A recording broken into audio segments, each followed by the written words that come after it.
आरक्षण पर कोई उंगली उठा के नहीं देख सकता है। आरक्षण को टस मस करने वाला को बर्बाद कर देंगे। आरक्षण जो छुएगा वह जल जाएगा। मोदी जी और भाजपा आरक्षण विरोधी नहीं है। एक तरफ हमारे जो है न कि लोगों को जो है न कि घोड़ी से चलने नहीं दिया जाता है। एक तरफ हम जाते हैं मंदिर में तो होता है कि अछूत आ गया, एक तरफ हमसे आपको हड्डी छुआता है, एक तरफ जो है कि आप हमको कुर्सी पर सही से सम्मान। ये कौन करता है? आयोजन करता है, बैकवर्ड करता है। नमस्कार, आप देख रहे हैं अब तक बिहार न्यूज। आज हमारे साथ लोजपा रामविलास के प्रदेश महासचिव और बेतिया पश्चिम चंपारण के सह प्रभारी कुमोद पासवान जी है। कुमोद पासवान जी, आरक्षण में कोटा का सुप्रीम कोर्ट का जो आदेश आया है उसका चिराग पासवान जी ने जमकर विरोध किया है, वहीं जीतन राम मांझी ने इसका समर्थन किया है। क्या आपके पार्टी का स्टैंड है? सुप्रीम कोर्ट के द्वारा आरक्षण में आरक्षण, कोटा में कोटा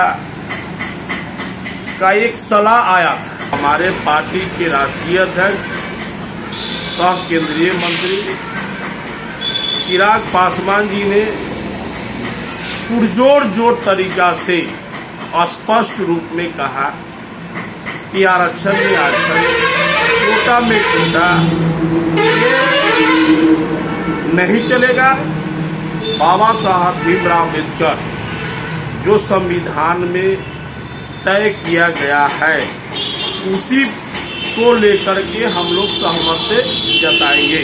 जो डॉक्टर बाबा साहब भीमराव अम्बेडकर संविधान में ऐड करके गए हैं उस पर कोई भी सरकार हस्तक्षेप करने का काम करेगी। रामविलास पासवान शेर था और चिराग पासवान जी बिहार का महाशेर है। आरक्षण पर कोई उंगली उठा के नहीं देख सकता है। और जब तक चिराग पासवान का राजनीतिक है, हम लोग का राजनीतिक है, आरक्षण को टस मस करने वाला को बर्बाद कर देंगे। आरक्षण जो छुएगा वह जल जाएगा। चिराग पासवान जी आरक्षण में कोटा का विरोध भी कर रहे हैं और केंद्र में मंत्री बनकर मलाई भी खा रहे हैं। चित भी मेरी और पट भी मेरी, जनता को बेवकूफ़ बना रहे हैं क्या? आप सबसे पहले ये बात को वापस लीजिए कि माननीय चिराग पासवान जी चित और पट की राजनीति करते हैं। चिराग पासवान जी को अगर मलाई खाने की अगर लालसा रहता तो 2020 में हमको एनडीए गठबंधन के द्वारा 15 सीट दिया जा रहा था, केंद्र में मंत्री दिया जाता रहा था और राज्यसभा का सीट भी दिया जा रहा था। तो हमने अगर मलाई खाने का अगर शौक रखता और स्वार्थ रहता हमारे राष्ट्रीय अध्यक्ष को तो उसी समय केंद्र में मंत्री भी बनते और जो है न कि राज्य सरकार में भी उनका 2-3 गो कैबिनेट मंत्री रहता।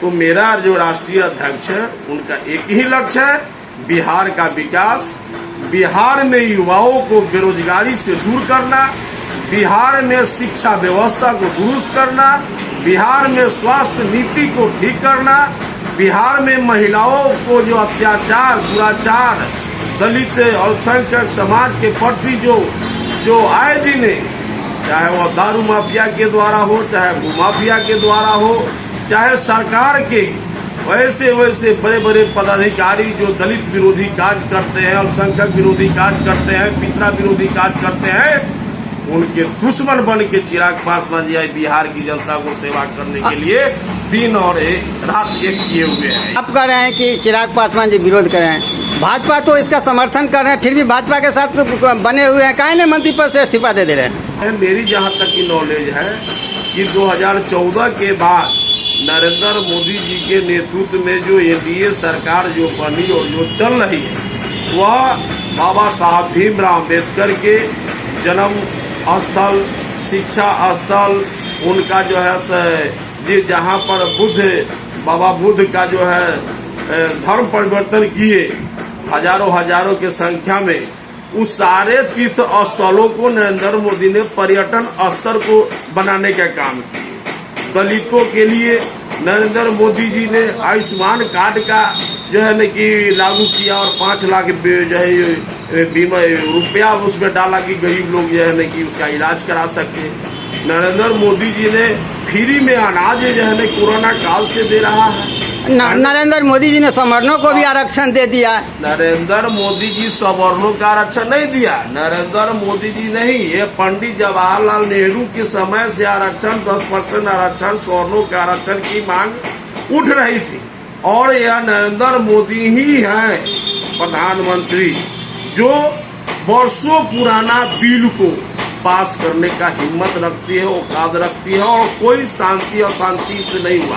तो यह कोई नरेंद्र मोदी जी का सवर्णों का आरक्षण का मांग नहीं था, यह पूर्व का मांग था, 370 पूर्व का मांग था, समझे कि ना। ये मोदी जी और भाजपा आरक्षण विरोधी नहीं है। दलितों का मांग है कि 9वीं अनुसूची में इसको शामिल किया जाए। क्या बीजेपी की सरकार 9वीं अनुसूची में शामिल कर देगी आरक्षण को?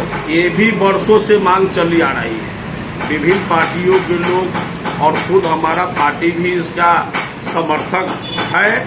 बिहार राज्य का दर्जा हो, बिहार राज्य को विशेष पैकेज हो, और अनुसूचित जाति जो आरक्षण जो प्रावधान किया गया है उसको 9वीं सूची में डालने के लिए यह हम भी मांग करते हैं। इसके लिए हमारे दलित समाज, अनुसूचित जाति, अनुसूचित जनजाति, पिछड़ा अल्पसंख्यक समाज को एक मजबूती से संगठित होना होगा और एक स्वर से आवाज उठाना होगा। एक तरफ हमारे जो है कि लोगों को जो है कि घोड़ी से चलने नहीं दिया जाता है, एक तरफ हम जाते हैं मंदिर में तो होता है कि अछूत आ गया, एक तरफ हमसे आपको हड्डी छुआता है, एक तरफ जो है कि आप हमको कुर्सी पर सही से सम्मान। ये कौन करता है? आयोजन करता है, बैकवर्ड करता है। हम समझते हैं आरक्षण चिल्लाने वाले लोगों को पता होना चाहिए कि आरक्षण कोई आर्थिक स्थिति पर नहीं मिला हुआ। यह छुआछूत को दूर करने के लिए समता मूलक समाज की जो है सपना देखे थे लोहिया, सपना देखे थे गांधी, सपना देखे थे अम्बेडकर। तो उस स्थिति को जब तक हुआ नहीं है तब तक आप आरक्षण की बात क्यों करते हैं? सुप्रीम कोर्ट के माननीय हम जज लोगों से कहना चाहते हैं आपके माध्यम से कि वह जो है बाबा साहब भीमराव अम्बेडकर जो आरक्षण जो सिस्टम को लागू किया अति पिछड़ा समाज के, अल्पसंख्यक समाज के, अनुसूचित जाति को वो जो आरक्षण जो लागू है, जो बिहार सरकार और केंद्र सरकार के उस समाज के प्रति, उस लोगों के प्रति शैक्षणिक, स्वास्थ्य, रोजगार, ये सब पर जो पैसा जो आता है, जो खर्च करना है, उस पर पहले समीक्षा करें ना कि वो कितना भ्रष्टाचार में डूबा हुआ है, क्या लोगों को सुविधा मिल रहा है। इंदिरा आवास में 1,40,000 आवंटन होता है, पहले 40,000 किसी और ने लेता है। सारा सरकारी ऑफिसर में जो है कि जो गरीब का चप्पल खिया रहा है, थाना में कोई सुनता नहीं है, ब्लॉक में कोई सुनता नहीं है, विधायक मंत्री पूरा जो है सारा लोग जो है कि अपने अपने जाति समीकरण में राजनीति कर रहे हैं। इस पर कोई सोचा है?